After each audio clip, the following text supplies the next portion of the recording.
Très bien. Et comme d'habitude, on a notre jingle De avec Stache, la minute de Stache, La minute. qui va nous dire de A jusqu'à Z tout ce qu'on a dit la dernière fois. Alors, la dernière fois, on a vu les points essentiels sur la distinction entre le véhicule fondamental et le Mahayana. Oui. Et entre les deux Mahayana, Sutra et Tantra. Donc, il y avait divers points. Alors, je ne vais peut-être pas prendre point par point. De temps en temps, ça sera point par point. Mais... Alors, le point 1, on parlait du bon cœur. On a dit que le bon cœur est important car une étude, une motivation ou toute connaissance sans le bon cœur peut être le terreau de l'orgueil et donc être destructeur. Donc, il faut unir la connaissance au bon cœur. Le point 2 reprend le point 1 pour aborder la suite avec une bonne motivation. Le point 3, c'était la distinction entre le Pratimokshayana, dont le véhicule fondamental ou de libération individuelle, et le Mahayana, donc 10 grands véhicules. Et on a fait l'analogie avec le GPS et la destination. Donc, on peut choisir différentes destinations et des GPS différents. Donc, on a vu qu'il y a 4 possibilités de pratiquer le véhicule fondamental et avoir une vue du véhicule fondamental. Donc, on a dit on peut vouloir la libération individuelle, donc la pratique Praktimokshayaniste, donc ça sera la destination et avoir une vue Vibhashika ou Sautrantika, donc GPS. On peut aussi vouloir obtenir l'éveil pour tous les êtres, donc pratique Mayaniste et avoir une vue Vibhashika et Sautantrika. On peut vouloir la libération individuelle et avoir une vue Mayaniste. Et on peut vouloir l'éveil, pratique Mayaniste, et avoir une vue Mayaniste. Voilà, le point 5, c'était les Shravaka, qui sont donc les auditeurs, qui écoutent les enseignements du Bouddha et le réalisent, et donc atteignent l'état d'Arat ou le Nirvana individuel et le retransmettent aux autres. Les Bouddhas solitaires, sont des êtres qui ne sont pas solidaires d'ailleurs, sont des êtres qui veulent aussi obtenir l'éveil pour soi-même, donc libération individuelle, mais dans un endroit où il n'y a pas de Bouddha pleinement éveillé. Ça, c'est parce qu'ils ont reçu les enseignements d'un Bouddha dans leur vie passée, et donc au cours de leur dernière vie, ils obtiendront le nirvana, mais donc n'ont pas de maître. Donc les bodhisattvas sont ceux qui ont la bodhicitta spontanée. Donc quand ils rencontrent un être, ils ont donc cette bodhicitta spontanée. Ce ne sont pas forcément des aryas, car ils n'ont pas nécessairement la réalisation directe de la vacuité. Les shravaka et les pratika Bouddha obtiennent le nirvana individuel. Les pratika Bouddha obtiennent plus de mérite que les shravaka, et les deux obtiennent le nirvana, mais l'un avec plus de mérite que l'autre. Donc on a fait la comparaison avec le bac, l'un avec mention et l'autre sans mention. Voilà, le point 6, le point 7, c'était le fruit que l'on est destiné à obtenir. Pour les pratimokshayanis, donc c'est la libération individuelle. Pour le Mahayana, on veut obtenir donc l'éveil pour tous les êtres. Le véhicule est donc ce qui nous amène vers le fruit escompté. Après, on a vu la méthode qui est la compassion et tout ce qui relève des mérites, et donc la sagesse qui est la sagesse de la vacuité. Et tout cela repose sur un fondement valide ou une cognition valide en accord avec la réalité. La compassion est en accord avec la réalité conventionnelle, donc les autres êtres qui souffrent et méritent donc qu'on les aide. La sagesse donc de la vacuité est une condition valide qui relève de l'ultime. La nature transformable de l'esprit veut dire que notre esprit est perfectible, donc on apprend de nos erreurs. Le point 9, c'était le point de vue de Shantideva. Les Prasangika Madhyamika, donc c'est l'école la plus aboutie du bouddhisme indo-tibétain. Les 3 véhicules, dont les Shravaka, Pratyeka Bouddha et les Bodhisattvas, ont la même mère, donc qui est la sagesse, mais ont 3 pères différents, donc les mérites. Après, donc on a parlé des 3 aires cosmiques incommensurables de mérite pour les Bodhisattvas. Après, alors, les Shravaka, je crois que, alors, il a 6 ou 7 existences d'accumulation de mérite. Les Pratyeka Bouddha, alors après, j'ai peut-être fait une erreur là. Il faut 100 aires cosmiques et les Bodhisattvas, c'est 3 aires cosmiques incommensurables. Oui, c'est ça. Et donc, c'est la méthode qui fait la différence, donc, et pas la sagesse. Donc, après, on a vu les destructeurs de l'ennemi, qui est l'ignorance fondamentale. On a vu les arhats qui obtiennent le nirvana, ont nécessairement éliminé l'ennemi ou l'ignorance fondamentale. Pour les pratiques bouddha, ceux qui ne... Non, pour les... non, c'est pour les pratiques moksha, c'est pour les ceux qui sont dans le Mahayana. Oui, Bodhisattva. Voilà. Ce sont, alors, non, pour les pratiques, bon, c'est ceux pour le véhicule fondamental, voilà. Ceux qui ne sont pas donc dans le véhicule fondamental ne peuvent pas atteindre le nirvana car ce sont plutôt des arhats de l'abhidharma. Ils ont éliminé une partie du problème et pas le cœur du problème. C'était l'histoire de l'ail et de l'odeur de l'ail. Donc pour obtenir le nirvana et pas uniquement pour obtenir l'éveil et même pour le nirvana individuel, il faut nécessairement pour les pratiques à Bouddha réaliser la vacuité la plus subtile de la personne et des phénomènes. Alors là, je ne suis pas sûr si je ne me suis pas trompé. Bon. C'est pour tous les pratiquants, ouais. N'importe quel pratiquant, pour obtenir le nirvana ou l'éveil, doit nécessairement réaliser la vacuité prasangika. Ouais. Prasangika, voilà. Donc, c'était pas pratique, c'est pas c'était pas le véhicule fondamental. Donc. Voilà, donc la différence entre les deux véhicules ne réside pas dans la sagesse, que plutôt dans la méthode, donc la motivation. Donc, soit on veut aller à Toulouse, soit à Paris, hein, et c'est la libération individuelle ou pour le bien de tous les êtres. Après, ça dépend si on habite à Paris ou à Toulouse. Hein. Bon. Après, on a parlé des deux types de voiles, donc l'ail, qui est le voile afflictif, donc qui empêche la libération de l'existence samsarique, et l'odeur de l'ail, qui serait le voile cognitif, pour les prasangika qui empêchent la connaissance simultanée des deux vérités ultimes et conventionnelles, ou la vacuité, les objets qualifiés par la vacuité. Donc, il faut d'abord éliminer le voile affectif, donc c'était le point 14, donc c'est l'ignorance concevant l'existence inhérente des personnes et des phénomènes et de ce que cela induit ensuite avec leurs graines, pour éliminer ensuite le voile cognitif. Donc, un arhat donc, qui a obtenu le nirvana ou une réalisation du même niveau est nécessairement quelqu'un qui a éliminé le voile afflictif. Donc, cela fait partie des 16 aspects des 4 nobles vérités quand on parle des vraies cessations du nirvana, qui sont l'élévation suprême ou l'élimination définitive et pas temporaire des émotions négatives et de leurs graines. Après, on a vu les voiles cognitifs sont des prédispositions établies par la conception innée de l'existence inhérente et qui produisent une fausse apparence d'existence inhérente. Donc, incapacité de connaître les deux vérités directement et simultanément. Donc, même un arhat, donc nirvana individuel, n'a pas éliminé le voile cognitif. Donc, il a éliminé la conception d'existence inhérente, mais il y a en lui des rémanences, des prédispositions qui font qu'il a toujours l'apparence d'existence inhérente quand il n'est pas en absorption sur la vacuité. Après, on a vu le véhicule des perfections et des mantras.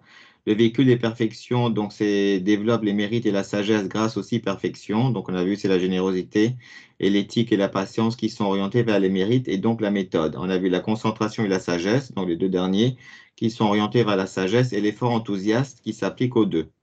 Donc, ils sont les deux ailes. Après, le Vajrayana, c'est le véhicule du diamant qui ont le même fruit, donc c'est atteindre la bouddhéité pour le bien de tous. La différence réside plutôt dans la méthode, qui est le yoga de la déité, caractéristique spéciale du tantra. Donc, même mère, la sagesse, et deux pères différents, pratique du yoga de la déité ou pas, ou sinon on pratique le Mahayana des perfections. Et dans le véhicule des perfections, pour accumuler des mérites, il faut 3 heures incommensurables, donc c'est très long, et donc on a vu, eu vu de la compassion, c'est compliqué. Donc, ça veut dire, en fait, c'est trop long pour, si on a développé la compassion, voilà, il faut aller plus vite. Donc, on essaie de pratiquer le véhicule tantrique. Donc, la base de la pratique dans les deux Mahayana, dans les sutras tantriques et la bodhicitta. Quant aux actions que cela implique, ce sont les 6 perfections. On a vu ça, générosité, éthique, patience, etc. Si on pratique les tantras, on pratique nécessairement les perfections. Et si on pratique le Mahayana, on doit aussi pratiquer le renoncement. Il faut réaliser donc sa propre souffrance pour ensuite, sur cette base de renoncement, l'orienter et pouvoir cultiver la bodhicitta pour tous les êtres. Sinon, c'est un peu compliqué. Et si on développe bodhicitta, on développe forcément le renoncement, mais ce renoncement ne va pas forcément inciter la personne à la libération que pour elle-même. Donc, on peut pratiquer les 6 perfections sans les avoir parachevées. Et le yoga de la déité, donc visualisation soi-même comme une déité, permet d'employer le fruit sur la voie. On s'entraîne à faire cela et l'accumulation des mérites est immense. Voilà. Wow, bravo. C'est super, bravo Eustache. Merci. Excellent, excellent. Est-ce qu'il y avait des points un peu obscurs sur ces trucs-là? C'est vrai que j'avais dit 6 ou 7 existences pour le Shravaka, mais en fait c'est 7, au minimum 7, pour ceux de faculté aiguë, et ça peut être plus. Ouais. Ouais. Très bien. C'est pas mal tout ça, non? Ok. Il y a Laurence qui essaie de se connecter, non? Oui, apparemment. Ok. Bon, est-ce que c'est connecté de... Ah bah oui, oui, oui. Ouais. Et là, Laurence. Elle est là. Bon, en tout cas, il y a ça. Oui, il y a le logo, oui. Logo. Ok. Ok, à moins que ce soit connecté automatiquement, non, c'est pas possible. Normalement, il faut quand même cliquer quelque part pour que ça se connecte. Oui, mais pas facile. Ah, ok. Bon, on essaiera de ne pas hurler dans le micro. Bon, bah, bienvenue Laurence en tout cas. Et donc on est, moi je suis page 94 aux alentours, hein, aux entournures de la page 94, mais chez vous ça doit être différent. C'est vers l'authenticité du Mahayana. Créer la cause du bonheur, tout ça, ouais. 85, 86. 85, 86 pour vous. Ok, très bien, très très bien. Ok, d'accord. Donc, ce qu'il faut essayer de voir, c'est que il y a ces trois, comment dire, ces trois façons de décrire le dharma, le bouddhisme, ouais, que mentionne souvent sa sainteté Dalai Lama. C'est que on a l'aspect philosophique, ouais. C'est que le bouddhisme est une philosophie extrêmement sophistiquée, ouais. Ensuite, il y a l'aspect religieux qui est le lamrim en fait, c'est la mise en pratique méditative des enseignements. On pourrait dire que c'est l'aspect religieux ou l'aspect de tradition, de pratique, etc. Et il y a la science de l'esprit. Ouais. Donc ça, c'est très, très important. Donc c'est ce que va dire sa sainteté à un moment donné. Il dit, donc c'est un passage, ouais, un paragraphe après le début de l'authenticité du Mahayana, où il dit tous les individus sont égaux dans la mesure où chacun d'entre eux cherche instinctivement à être heureux et à éviter la souffrance. Ça, c'est vraiment fondamental. Vraiment fondamental. Le moyen de satisfaire cette aspiration consiste à rechercher les causes et conditions qui développent et augmentent le bonheur et à éliminer celles qui causent la douleur et la souffrance. Telle est l'essence véritable de la pratique du dharma. Ouais. Donc ça, c'est vraiment fondamental parce que quand on a ces pratiques où on développe les quatre illimités, par exemple, ouais, quand on essaie de développer la bienveillance infinie, on dit puissent tous les êtres obtenir le bonheur et les causes du bonheur. Ensuite, la compassion illimitée, on se dit puissent tous les êtres échapper à la souffrance et aux causes de la souffrance, etc., etc. Est-ce qu'on a vraiment à l'esprit les causes du bonheur? Est-ce qu'on a vraiment à l'esprit les causes de la souffrance? Ouais. Donc c'est important d'y repenser régulièrement. Donc ça, c'est vraiment fondamental. Ok. Et ensuite, ça s'intègre notre état d'esprit immédiat, heureux, irrité ou en proie à d'autres émotions, dépend bien sûr de nombreux facteurs, parfois d'ordre physique, tels que l'épuisement ou la détente. Cependant, nombre de nos processus de pensée ne dépendent pas essentiellement de nos conditions physiques. Ainsi, finalement, c'est en réussissant à obtenir une transformation intérieure que nous pouvons parvenir au changement d'état d'esprit souhaité. Donc ça, c'est magnifique. Ça veut dire que c'est vrai que parfois, à cause de la fatigue, on peut être un petit peu plus dans le mou et plus facilement irritable, etc., etc., en fonction de ce qu'on mange, en fonction de la qualité du sommeil, etc. Mais c'est vrai qu'au début, ces conditions secondaires prennent le pas sur nos états d'esprit, ouais. Alors qu'avec l'entraînement intérieur, on finit par être de moins en moins sujet à ces conditions secondaires. Ouais. On devrait, c'est pour ça, c'est ce que dit souvent sa sainteté, obtenir une liberté intérieure. Obtenir une liberté intérieure grâce à la pratique spirituelle, c'est justement être de moins en moins assujetti à ces conditions secondaires. Ouais, ouais, ça vous parle? Ok, super. Donc ça veut dire délibérément essayer de transformer notre esprit grâce, en particulier, bien sûr, ici, à la sagesse de la vacuité, bien sûr, associée à bodhicitta. Très bien. Et donc, sa sainteté dit, quand nous parlons de l'esprit ou de la conscience, nous devons écarter la notion selon laquelle nous serions en train d'évoquer une entité monolithique. Ouais, donc par exemple, est-ce que vous pourriez me donner des illustrations de conscience? Bah, les sensoriels, les mentales, je sais pas. Oui, Elle, ouais, oui. Très bien, oui. Communique à fond. Ah oui, c'est bien.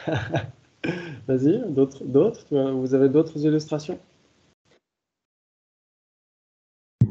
Les tactiles, tout ça, non, ça, Oui, c'est. D'accord. oui, oui. Bah, c'est les 5 sens, les 6, enfin Voilà. 5 pour nous et 6 pour les bouddhistes, avec la conscience mentale. Très bien, oui, en effet, on pourrait le décrire comme ça, en effet. Très bien. Mm. Donc, on pourrait dire conscience sensorielle et conscience mentale. Et je crois, Dominique, tu as parlé de conscience conceptuelle aussi, non? direct et conceptuel, oui. Direct et conceptuelle, voilà, ce sont aussi d'autres illustrations, ouais. Les On a fausses des... et les valides, je sais pas, tout Ouais. ça.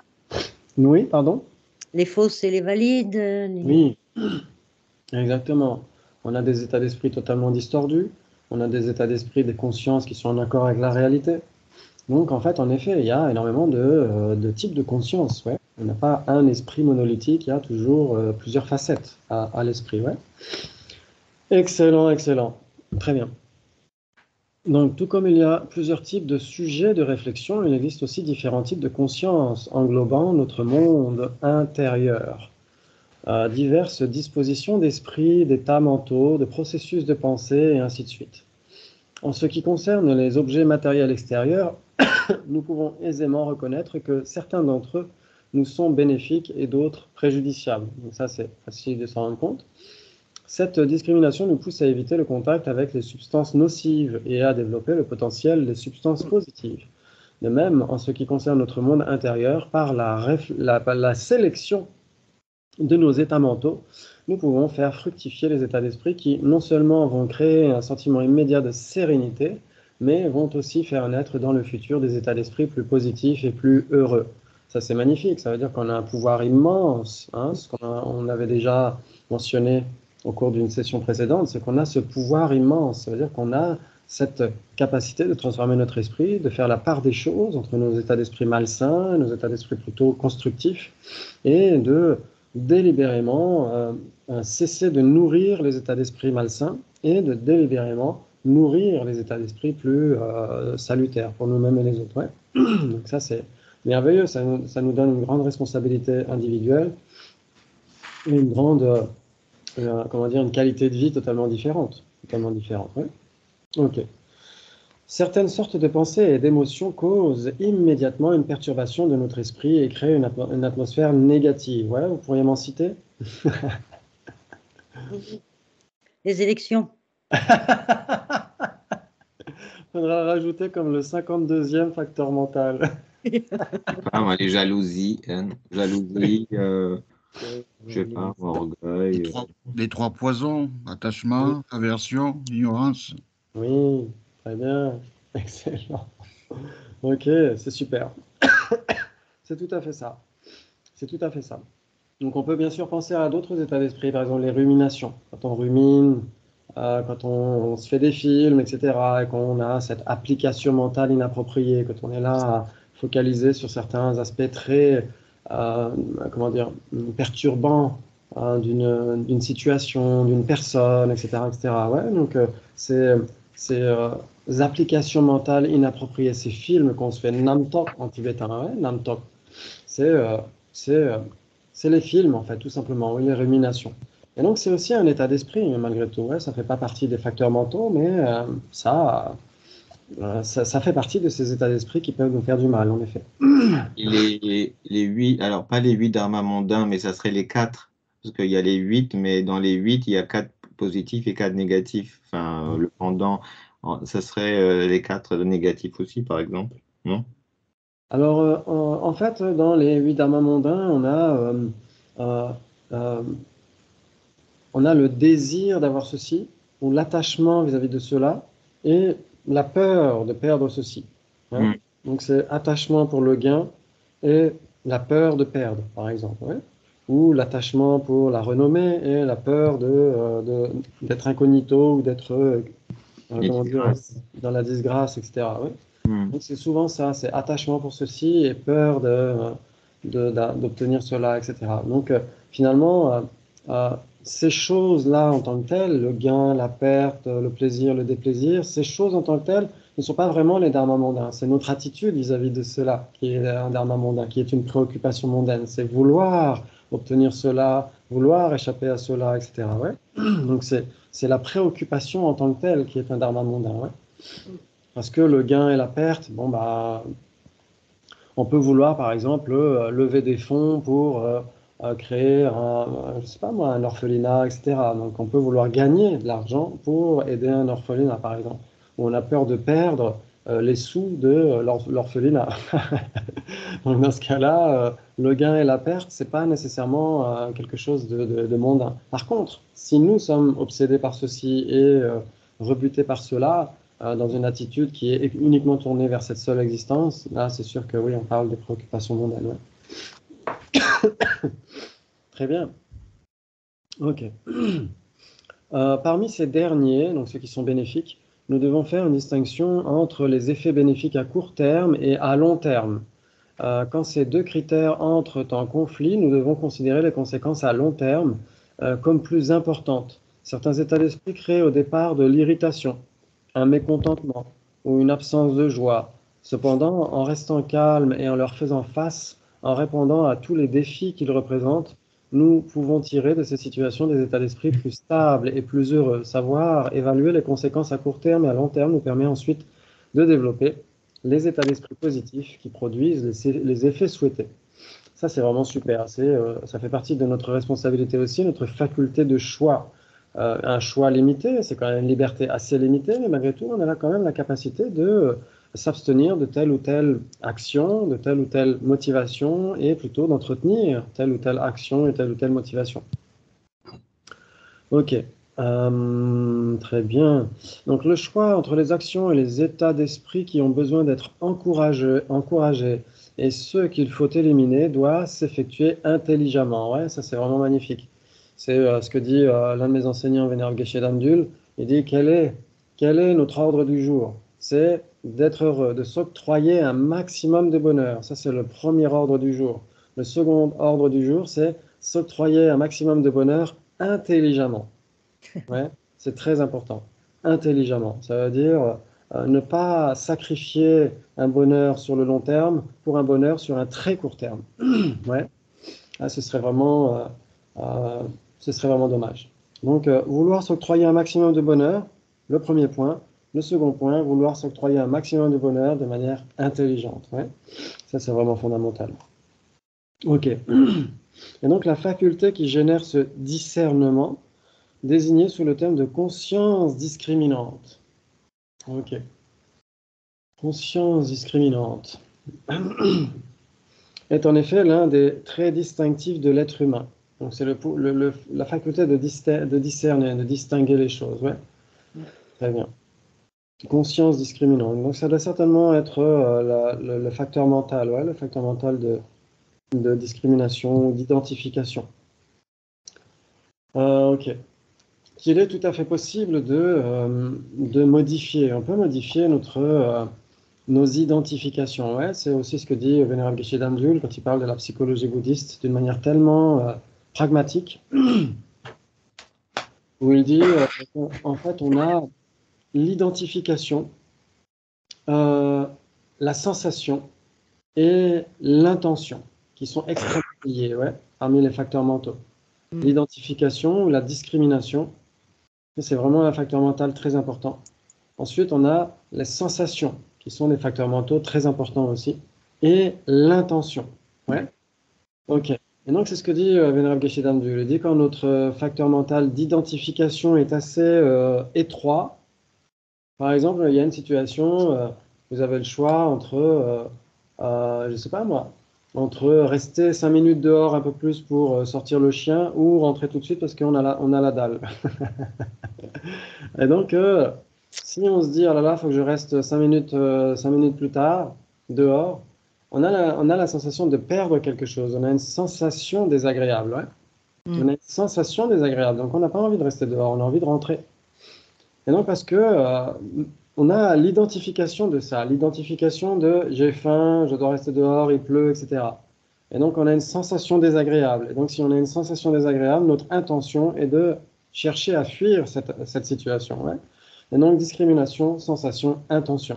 Mais si notre identification est plus vaste, on se dit, OK, qu'est-ce qui est un plus important? Le chien ou moi? Eh bien, c'est lui qui est le plus important. C'est lui qui est le plus important parce que il mérite d'être choyé, il a besoin d'attention, d'affection, etc. Il a besoin de sortir tout simplement, alors que moi, je peux manger 5 minutes plus tard, c'est pas grave. Et donc, notre identification est plus vaste. Ouais. Et donc, on a une sensation agréable en pensant à l'affection qu'on lui donne, etc. Et donc, notre intention va être de vouloir rester 5 minutes dehors de plus. Ouais. Vous voyez ce cheminement? Ok, ça veut dire qu'au début, on a tout simplement une sensation égoïste, une intention égoïste, parce que notre discrimination, notre identification est beaucoup plus restreinte, et donc on a l'impression de perdre quelque chose si on reste dehors. Ouais. Alors que si notre identification est plus vaste, on a l'impression de gagner quelque chose, de l'affection, un sentiment de, de, de donner de l'importance à quelqu'un d'autre, etc., etc. Et donc là, tout change. Tout change. C'est la même situation. La même situation, sauf que avec une identification plus vaste, les sensations sont plus plaisantes, et donc forcément, on va nécessairement se diriger vers cela. Parce que nos intentions vont nécessairement se diriger là où les sensations sont plaisantes, ouais? Ok, excellent. Ça, c'est vraiment une façon extrêmement pragmatique de parler de la psychologie bouddhiste, ouais? Très bien. Ok. Très bien. Donc la conscience discriminante, oui, est en fait l'un des traits distinctifs de l'être humain.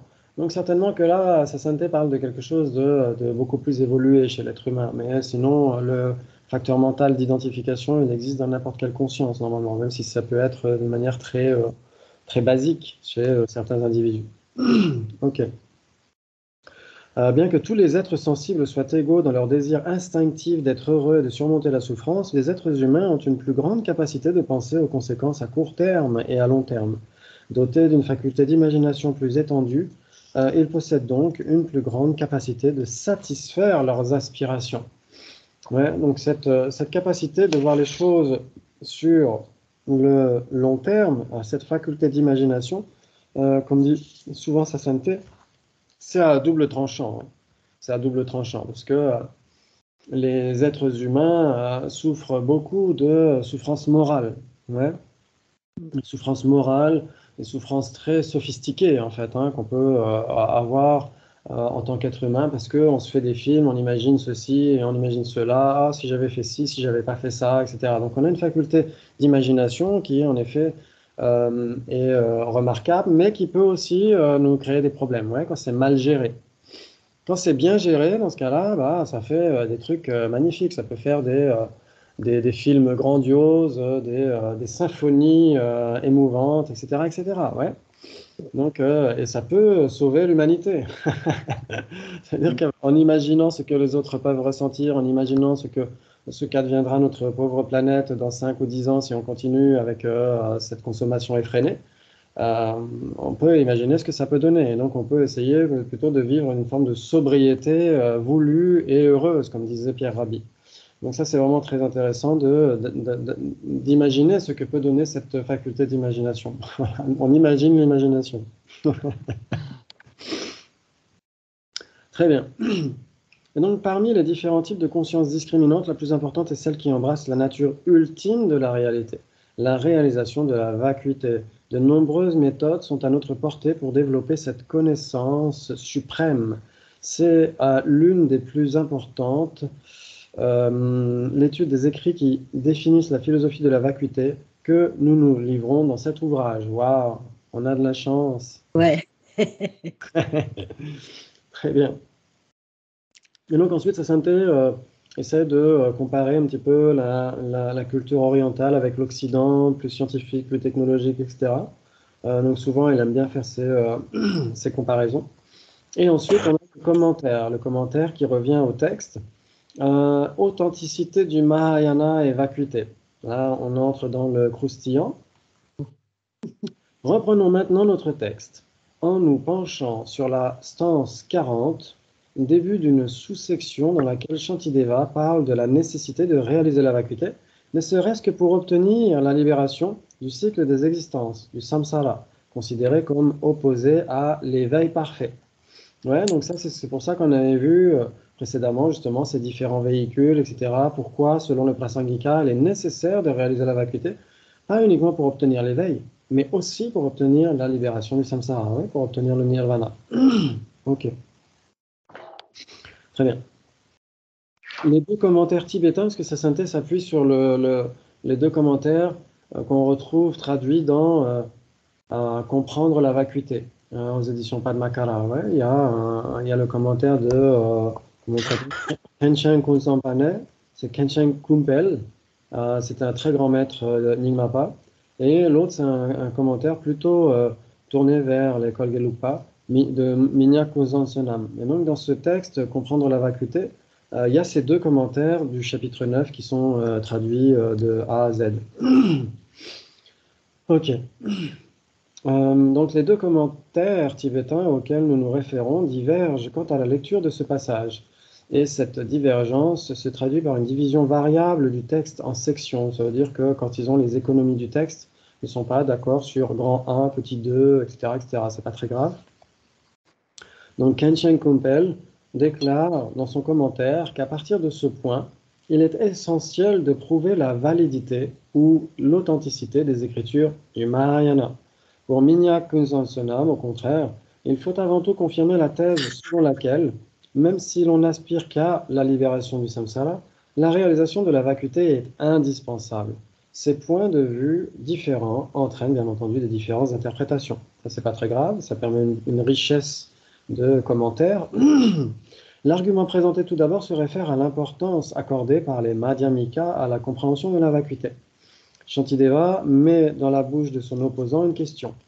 Dans la mesure où il est possible d'obtenir la libération du samsara en méditant sur la nature des 4 nobles vérités, une fois que celle-ci est comprise, donc la nature des 4 nobles vérités, quel besoin y a-t-il de réaliser la vacuité?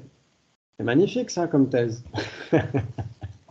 Ok, ça veut dire quoi? Ça veut dire quoi? Ça veut dire que là, Shantideva est en train de débattre avec des Vaibhashika ou des Sautrantika. Ouais, c'est les tenants du véhicule fondamental. Et donc, pour ces tenants, il faut réaliser les 4 nobles vérités selon leurs 16 modalités. Vous vous souvenez, les modalités des 16, les 16 aspects des 4 nobles vérités? Ouais. Les 4 premières, notamment. Ok, donc c'est quoi les 4 premiers aspects? La permanence, l'insatisfaction, le vide et puis le non-soi. Oui, magnifique. Oh. Alors ça, c'est magnifique. Paf, paf, paf, paf, comme un mantre. Hein. Excellent. Donc ça, c'est la première noble vérité. Oui, l'impermanence d'abord. L'impermanence. L'impermanence, pourquoi? Parce que quand on médite de manière concrète, on se dit, ok, je suis en train de méditer, moi qui suis impermanent, je suis impermanent, mes agrégats sont impermanents, ils changent d'instant en instant, etc. Pourquoi? Pourquoi sommes-nous impermanents?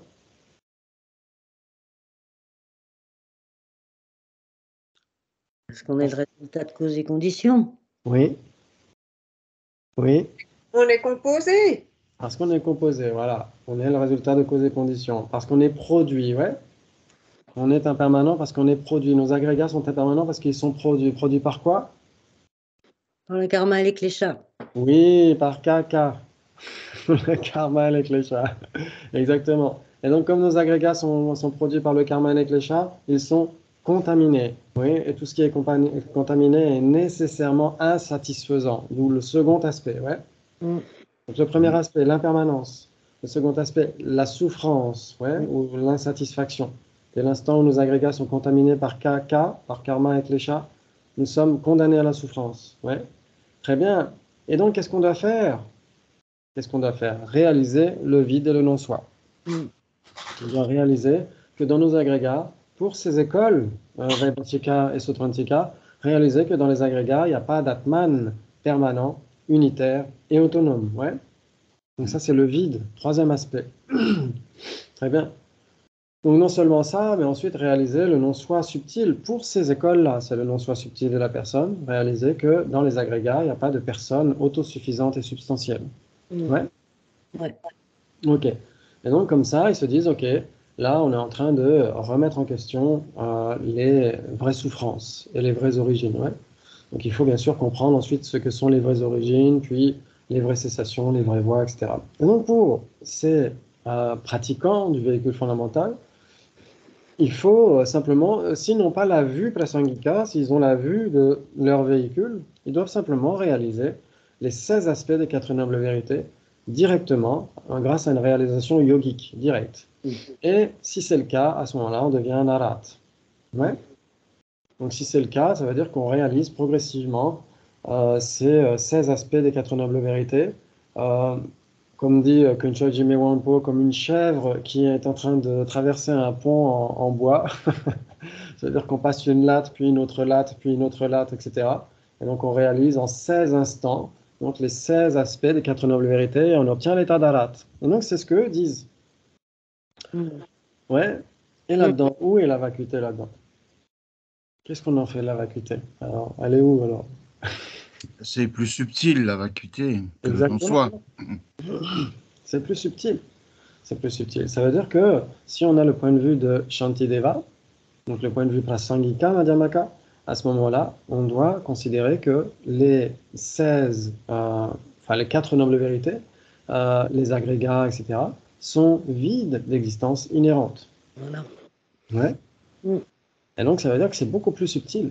C'est beaucoup plus subtil. Si on comprend que les 4 nobles vérités, les 16 aspects, etc., donc les agrégats, les kleshas, le karma, etc., tout cela est vide d'existence inhérente, oui, on peut obtenir l'état d'arat. Ouais. Si en plus on le fait avec la motivation des bodhicitta, non seulement on obtient la libération, mais en plus on obtient l'éveil. Donc on obtient la grande libération qui est l'éveil. Ouais. Ça vous parle? Oui.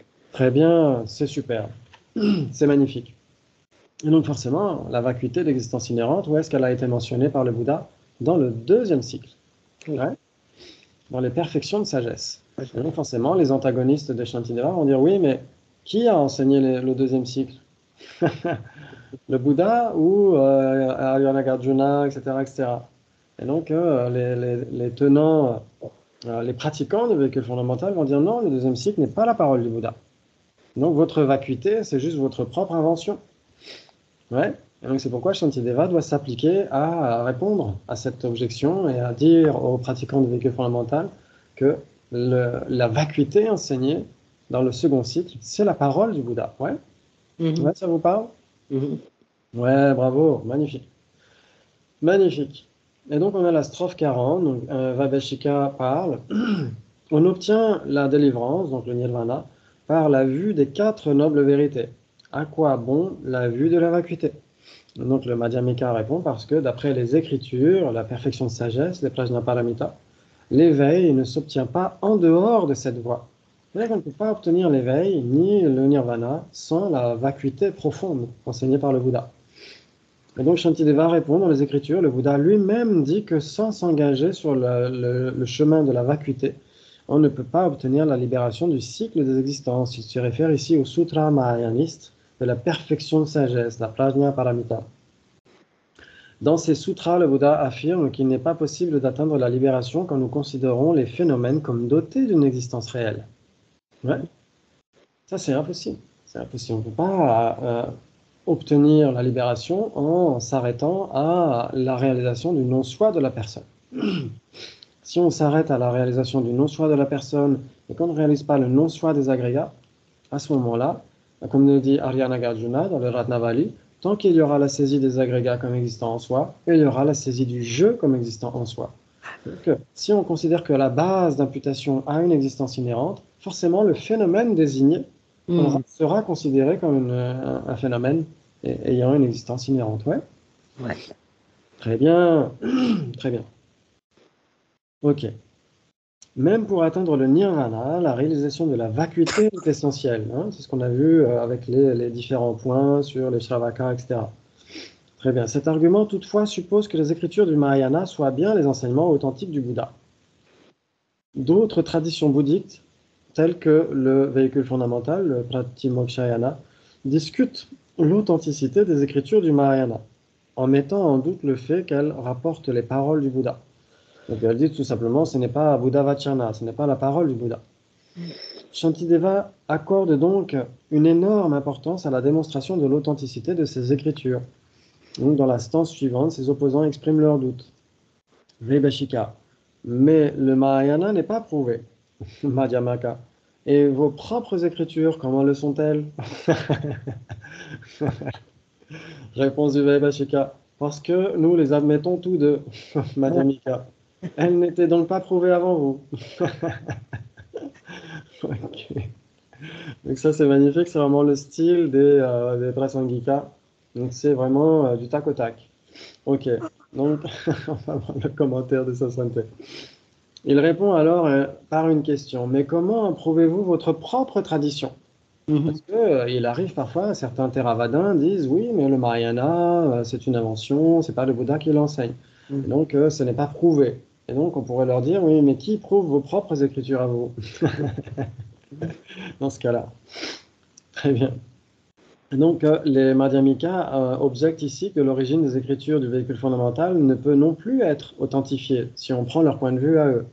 Les Vaibhashikas soulignent alors que les écritures du véhicule fondamental sont acceptées par le pratiquant du véhicule fondamental et par le mahayaniste, alors que l'authenticité des écritures mahayanistes n'est pas reconnue pour le véhicule fondamental.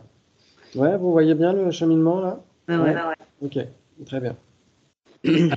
À cela, les Madhyamika répliquent que l'authenticité des écritures du véhicule fondamental n'est pas évidente en soi, puisqu'elle n'a pas été prouvée dès le départ. Cela veut-il dire que les pratiquants du véhicule fondamental ou les pratimokshayanistes ont des arguments valables à présenter pour affirmer l'authenticité de leurs propres écritures? Très bien.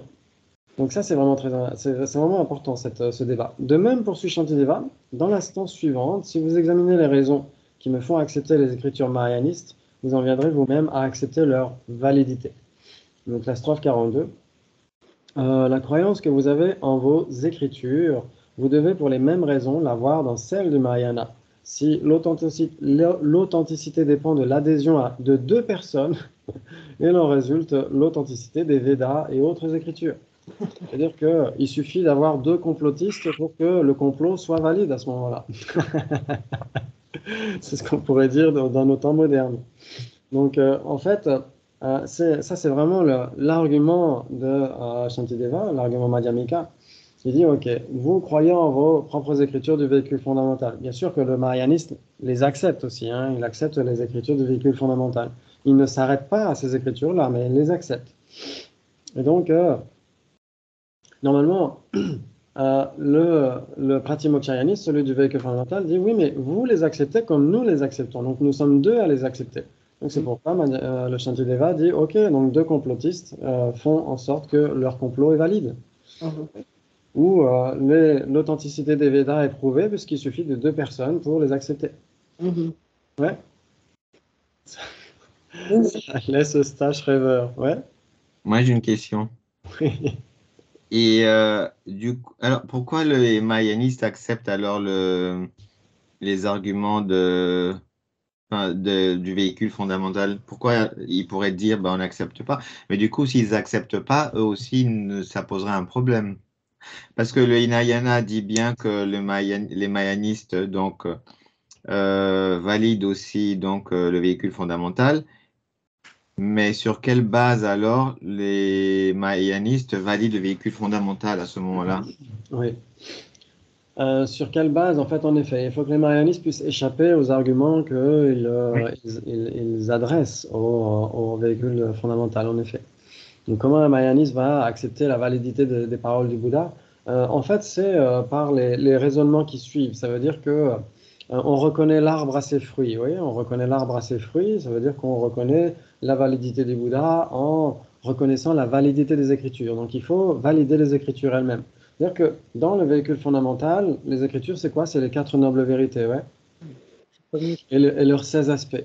Et donc, les 4 nobles vérités sont parfaitement cohérentes d'un point de vue madhyamika. C'est-à-dire que conventionnellement, ça joue de dire que nous sommes impermanents conventionnellement, que conventionnellement, nous sommes créés par le karma et les afflictions, et que ça engendre conventionnellement les souffrances, etc. Et que si on se débarrasse de l'ignorance fondamentale qui engendre ces afflictions et ce karma contaminé, etc., à ce moment-là, on peut se débarrasser de la souffrance et de ses causes. Et donc, si on réalise la vacuité à ce moment-là. Ouais, donc ils vont dire tout cela est cohérent, mais avec le point de vue prasangika. Ouais. D'accord. Ok. Ok. Et donc, ça veut dire que ici, il y a des choses dans le Mahayana qui sont, comment dire, qui sont ajoutées, mais le fond même du Mahayana, c'est déjà enseigné dans le véhicule fondamental. Ouais. Les 4 nobles vérités, les 37 auxiliaires de l'éveil. Il y a énormément de choses. La vacuité, en fait, a été enseignée par le Bouddha de manière extrêmement fugace. Le véhicule fondamental, il y a par exemple comment ça s'appelle? Sunata Sutra. Donc c'est en pali en fait. Ce sont les sutras sur la vacuité. Il y a le grand et le petit sutra. Et donc littéralement c'est sunata. Donc en sanskrit c'est shunyata, mais en pali c'est sunata. Donc c'est le même mot, enfin le même référent en tout cas, c'est la vacuité. Mais ça a été assez peu enseigné par le Bouddha dans le véhicule fondamental. C'est pourquoi il en a parlé de manière beaucoup plus extensive dans le Mahayana. Et donc le Mahayana, du coup, n'est pas redondant. Mais en même temps, le Mahayana n'enseigne pas des choses qui vont en opposition directe avec ce qui est mentionné dans le véhicule fondamental. Ouais. Il s'appuie sur le véhicule fondamental. Et donc, les Mahayanistes doivent accepter ce que le véhicule fondamental enseigne. Jusqu'à une certaine limite. Ça veut dire qu'on ne va pas accepter uniquement le non-soi grossier. On va aller vers le non-soi subtil dans le Mahayana. Mais à part ces choses-là, et aussi le fait qu'on rajoute bodhicitta, aussi, on rajoute les paramitas, on rajoute le fait de vouloir obtenir l'éveil pour le bien de tous les êtres. Mais du point de vue du véhicule fondamental, disons que ça ne remet pas en question. Et ce n'est pas non plus remis en question par le véhicule fondamental. Ok. Très bien. D'ailleurs, même à l'époque, c'est vrai que faudrait que ouais, la prochaine fois, on voit ce petit texte par rapport au Theravada. Je ne sais pas si on l'avait vu ensemble. C'est la vénérable Thupten Chodron qui parle du Theravada au Sri Lanka avec sa sainteté Dalai Lama. Et donc, elle parle avant le 3e siècle ou vers 5e, 6e siècle de notre ère, le Mahayana a existé au Sri Lanka. Ouais, il était mêlé au Theravada, c'est-à-dire qu'il y avait des grands monastères, il y avait Abhayagiri, il y avait qui aussi Mahavira, et puis Jetavana. Et donc, en fait, il y a juste Mahavira qui n'acceptait pas le Mahayana, le monastère Mahavira au Sri Lanka. Mais les autres monastères, les autres grands monastères de Sri Lanka acceptaient le Mahayana. C'est ce que dit la vénérable Thupten Chodron. Il y a même des pèlerins chinois qui ont rapporté des écritures mahayanistes dans leur canon pali depuis le Sri Lanka.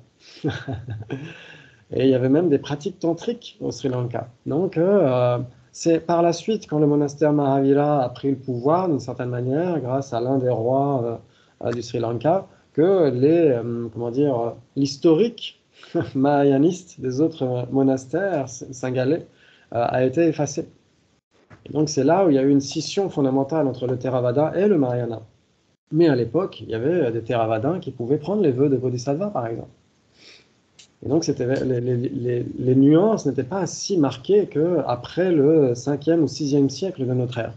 Donc ça, c'est vraiment intéressant. Je vous remontrerai ce texte-là la fois prochaine. Très bien. Ok. Shantideva poursuit son argumentation, il nous reste quelques minutes, c'est parfait. Dans la stance suivante, si le simple fait qu'il existe des personnes contestant la validité et l'authenticité des écritures du Mahayana suffit pour que l'on puisse remettre en question leur validité, il faut également remettre en question la validité des écritures du véhicule fondamental. Donc c'est ce qu'on va voir dans la strophe 43. Vaibhashika, les écritures du Mahayana sont contestées. Madhyamika, vos écritures le sont aussi par les non-bouddhistes et par d'autres écoles bouddhistes. Alors abandonnez vos propres écritures. Ok, ça fait pas un pli. Donc ici, c'est la suite de l'argumentaire. Ça veut dire que Vaibhashika, donc ici, on va dire que c'est un pratiquant de véhicule fondamental, de ce point de vue-là, qui va dire, ok, votre Mahayana est contesté par certains d'entre nous. Et donc, si le simple fait de contester le Mahayana fait en sorte qu'il serait invalide, à ce moment-là, les écritures du véhicule fondamental sont contestées par plein de gens, par plein de non-bouddhistes. Donc, ça voudrait dire que la validité des sutras de véhicule fondamental devraient être remises en question pour autant. Pas du tout. Pas du tout, ouais. Vous suivez le raisonnement? Ouais, c'est intéressant, non? Moi, j'adore Mais la comme ça, façon on dont... réfute tout, hein. Hein? Bah, avec ces arguments, de toute façon, on peut réfuter tout et n'importe quoi, hein. Oui, Bien voilà, exactement. Hmm. Dans ce cas-là, plus rien ne tient à ce moment-là. Bah, Dans ce cas-là, plus rien ne tient. Ouais. Hein. D'ailleurs, de nos jours, c'est ça qu'on voit. On voit parfois des gens un petit peu qui regardent YouTube, etc. Avec les algorithmes, sont éduqués à remettre en question la science. Et donc, ils finissent par dire, oui, mais toutes les sources se valent. Mhm.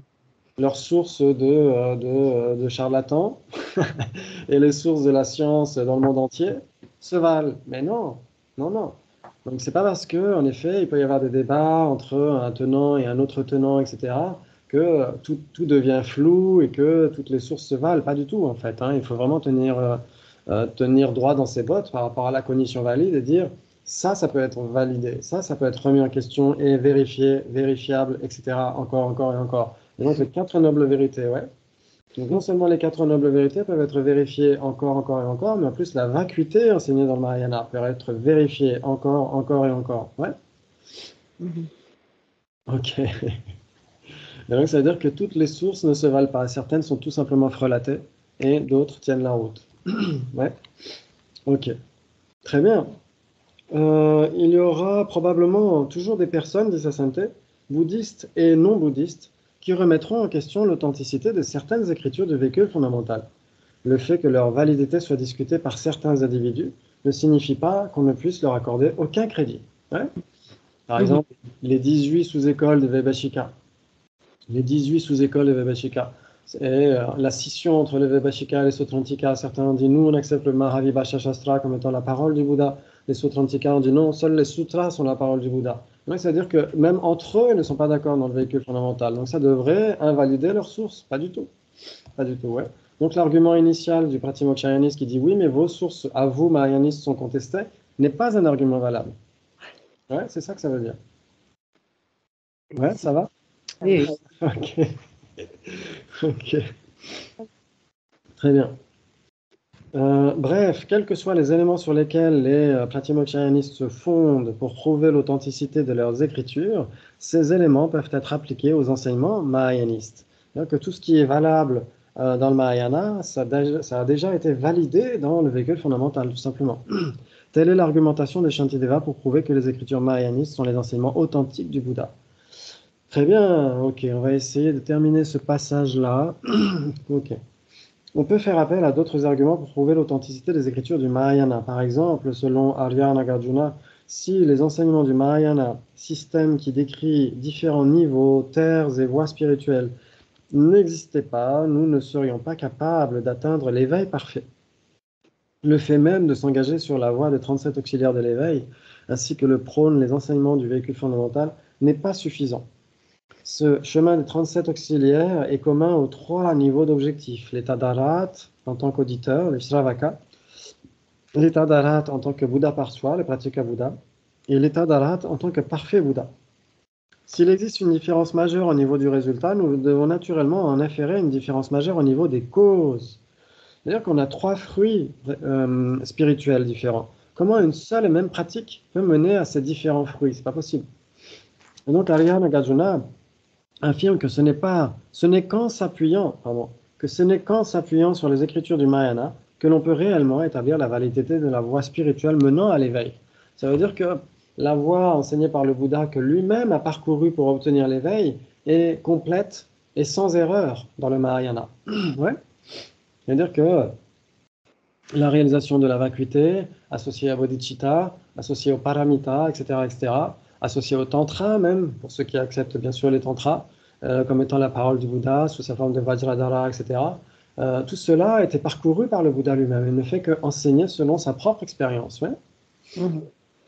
Donc, c'est très important de voir que si on devait s'arrêter uniquement au sutra du véhicule fondamental et que la vacuité y est enseignée d'une manière de manière très fugace, ça ne peut pas suffire pour obtenir l'état d'éveil. C'est-à-dire que si les paramitas ne sont pas mentionnés, si les corps de l'éveil, les différents kayas, les différentes dimensions de l'éveil ne sont pas mentionnés, comment est-ce qu'on pourrait les obtenir, ouais? Et pourtant, des êtres ont obtenu cet état, comme le Bouddha Shakyamuni. Ouais?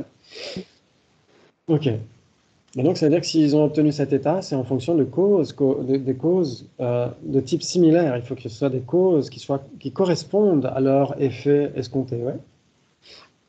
Ok. Très bien.